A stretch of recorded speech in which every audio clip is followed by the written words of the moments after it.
পেঁয়াজ রসুন আমিষ না নিরামিষ, ভগবান শ্রীকৃষ্ণ এ ব্যাপারে কি বলেছেন? নমস্কার বন্ধুরা, সেবাদৃষ্টি চ্যানেলে সকলকে স্বাগত জানাই।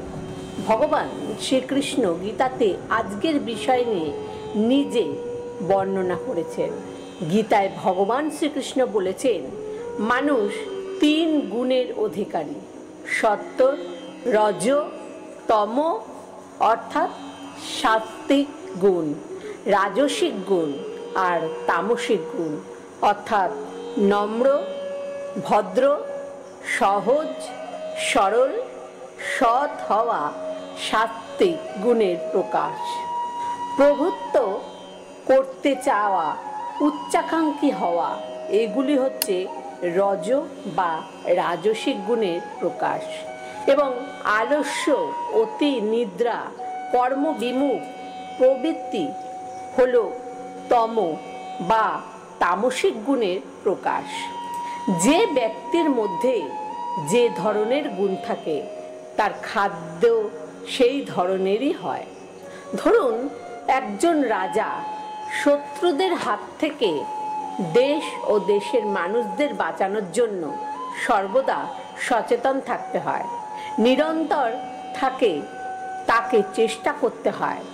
ঠিক এই রকমই এরই জন্য রাজা মনোভাব সর্বদা উচ্চাকাঙ্ক্ষী হয়। প্রভুত্ব বিস্তার করা হলো সকল রাজার গুণের মধ্যে একটি অন্যতম গুণ।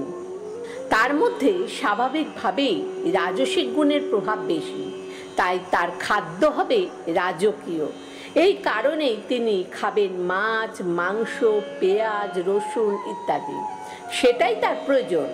কিন্তু যিনি একজন নিরীহ ব্রাহ্মণ বা বৈষ্ণব, যারা ভগবানের সেবা, পুজো ও শাস্ত্রপাঠ করেন, ভগবানকে পুজো না দিয়ে সেবা করতেই চায় না, অথবা একজন সাধারণ শিক্ষক, তার শরীরের জন্য রাজার ন্যায় তেজের প্রয়োজন নেই, তার মন ও মস্তিষ্কের জন্য সামান্য খাবার হলেই চলবে, তাই তার খাবার হবে হালকা এবং তার কর্মের উপযোগী, পেট ভরার মতন খাদ্য। এই কারণে দুধ, শাক সবজি এগুলি হলো সাত্ত্বিক খাবার, অর্থাৎ এই খাবারগুলো সত্যগুণকে বৃদ্ধি করে। আর তামসিক গুণ সম্পূর্ণ ব্যক্তি যেহেতু বুদ্ধিরিক্ত কাজ বা সম্পূর্ণ কোনো কাজ করেন না, তাই তাদের খাদ্যের কোনো তালিকা নেই। অতিরিক্ত ঝাল, অতিরিক্ত টক কোনো কিছুতেই তাদের কাছে না নেই। বর্তমানে আমরা খাদ্যের এই বিভাগগুলি গুলিয়ে ফেলি, আমিষ নিরামিষ বিভাজন করেছি, কিন্তু যেগুলো আমরা আমিষ বলে খাই সেগুলো কিন্তু প্রকৃতপক্ষে আমিষ নয়, সেগুলি বলা হয় রাজকীয় খাবার। তাই এই খাবারগুলির কাজ হলো শরীরে তেজ তৈরি করা। খাবার প্রাণী থেকে আসতে হবে এমন কোনো প্রয়োজন নেই।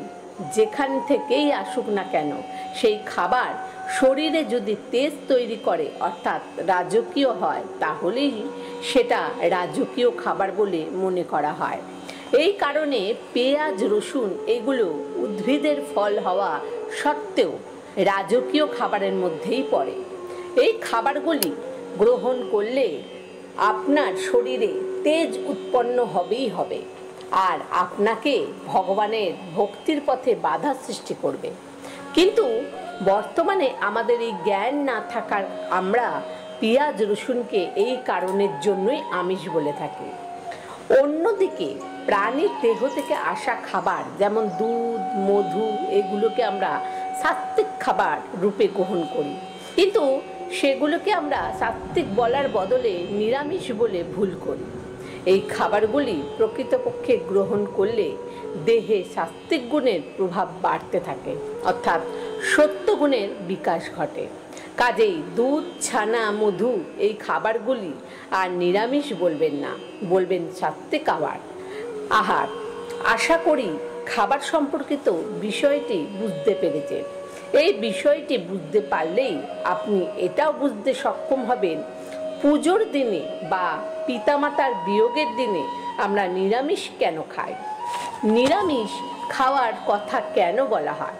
এছাড়া আপনি এটা সম্পর্কেও বুঝতে পারবেন যে কেনই বা প্রতিটি হিন্দু বাঙালির ঘরে সপ্তাহে 1 বা 2 দিন খাওয়া হয় নিরামিষ। এর কারণ হলো প্রকৃতপক্ষে আমরা মুখে নিরামিষ বললেও ওই দিনগুলোতে সাত্ত্বিক আহার গ্রহণ করি। পুজোর দিনে পুজোর জন্য শারীরিক বলের থেকে ধ্যান বা মন শান্ত রাখার প্রয়োজন। এই কারণেই পুজোর দিনে আমরা অথবা পিতামাতার বিয়োগের পর আমিষ আহার অর্থাৎ রাজকীয় খাবার গ্রহণ করা হয় না। কেননা পুজোর দিনে অথবা পিতামাতার বিয়োগের পর বেশিরভাগ মানুষের শরীরে তেজের প্রয়োজন হয় না, বরং সেই দিন প্রয়োজন সাত্ত্বিক আহার, যা মন ও শরীরকে ঠান্ডা করতে রাখে। আশা করি বন্ধুরা খাবার সংক্রান্ত বিষয় বুঝতে পারলেন যে পেঁয়াজ রসুন আমিষ কেন এবং খাবারের তালিকা কেমন হলে মানুষের উপর কেমন প্রভাব পড়ে। বন্ধুরা এইবারে জানবো পেঁয়াজ রসুন পৃথিবীতে সৃষ্টির পৌরাণিক রহস্য কী। পেঁয়াজ রসুন আমিষ না নিরামিষ? গীতায় ভগবান শ্রীকৃষ্ণ কি বলেছেন? বন্ধুরা আপনারা দেখেছেন হিন্দু ধর্মের মানুষেরা পুজো অর্চনা করার সময় পেঁয়াজ রসুন কখনোই ভোগে দেয় না। আপনারা এটাও লক্ষ্য করে থাকবেন নবরাত্রির সময় কিংবা কোনো বিশেষ পুজোর সময় অধিকতর হিন্দু মানুষরাই পেঁয়াজ রসুন সেবন করেন না। কিন্তু বন্ধুরা আপনারা মনে কি কখনো একটা প্রশ্ন জেগেছে যে এমনটা কেন করা হয়? এই সম্পর্কিত একটি বর্ণনা হিন্দু পুরাণে পাওয়া যায়। সেখানে বলা হয়েছে পুজো অর্চনা করার সময় পেঁয়াজ রসুন কখনোই ভোগে দেওয়া যাবে না। হিন্দু ধর্মে বেশ কিছু মান্যতা রয়েছে যেগুলো আজও বেশিরভাগ হিন্দু মানুষরা পালন করেন। এই মান্যতাগুলির মধ্যে অন্যতম একটি বিষয় হলো পেঁয়াজ রসুনের সেবন। তা নবরাত্রির দিনে একদমই করা যাবে না। পুরাণে বর্ণিত কথা অনুযায়ী সৃষ্টির শুরুতে যখন দেবতারা দানবরা মিলিত হয়ে সমুদ্র মন্থন করেছিলেন তখন সেখান থেকে নবরত্ন নির্গত হয়েছিল। নবরত্নের মধ্যে সবচেয়ে শেষের রত্নটি ছিল অমৃত। সেই অমৃত কে নেবে এই নিয়ে দেবতা ও দানবদের মধ্যে লড়াই শুরু হয়। তখন ভগবান বিষ্ণু মোহিনী অবতারের দেবতাদের অমর বানানোর উদ্দেশ্যে অমৃত পান করাতে লাগলেন। সেই সময় রাহু নামে একটি রাক্ষস চন্দ্র ও সূর্যদেবের মাঝে এসে বসে পড়েছিলেন। আর মোহিনী রূপী ভগবান বিষ্ণু ওই রাক্ষসকেও ওই অমৃত পান করিয়ে দেন। কিন্তু তারপরে যখনই ভগবান বিষ্ণু এই কথাটি জানতে পারলেন তখনই তিনি তার নিজের সুদর্শন চক্র দিয়ে ওই রাক্ষসের ধর থেকে মাথা আলাদা করে দিলেন। তখনই মাথাটি হয়ে গেল রাহু আর ধরটি হলো কেতু। কিন্তু ধর থেকে মাথা আলাদা হওয়ার আগেই তার মুখের মধ্যে অমৃতের 2-1 ফোঁটা চলে গিয়েছিল। মুখে 2-1 ফোঁটা অমৃত যাবার ফলে তার মস্তকটি অমর হয়ে যায়। মানা হয় যে ভগবান বিষ্ণু রাক্ষসদের মস্তক কাটার সময় রাক্ষসের থেকে রক্ত বেরোয় না, বের হয়ে মাটিতে পড়ে। মানা হয় যে এই রাক্ষসের শরীরের থেকে নির্গত হওয়া রক্ত থেকে পেঁয়াজ ও রসুনের জন্ম হয়। এই কারণে পেঁয়াজ রসুন খেলে মুখ থেকে দুর্গন্ধ নির্গত হয়।